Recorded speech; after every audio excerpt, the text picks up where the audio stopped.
নমস্কার, আমি জয়িতা বিশ্বাস।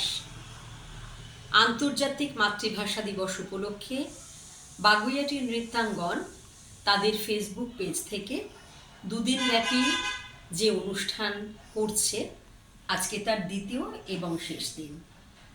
আমাদের অনুষ্ঠান মাতৃভাষার জন্য। এই অনুষ্ঠানের শেষ নিবেদন কবি রীনাগিরির লেখা একটি কবিতা পাঠ করছি।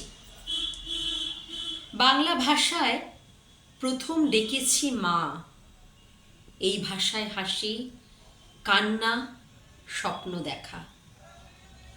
এই ভাষায় রক্তে মেশা ইতিহাস, একুশের প্রভাতে অমর শহীদদের আত্মত্যাগ, যা আজ বিশ্বজুড়ে সম্মানিত আন্তর্জাতিক মাতৃভাষা দিবস হিসেবে।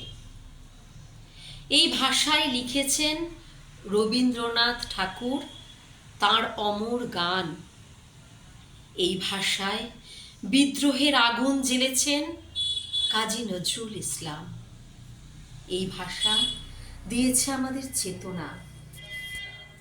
বাংলা বর্ণমালা আমাদের আত্মপরিচয়, সংস্কৃতি, সাহিত্য, গান আর মাটির গন্ধে ভরা এক আপন ঠিকানা। তাই বলি, বাংলা ভাষার জন্য আমি গর্বিত। এই ভাষা আমার হৃদয়ের স্পন্দন।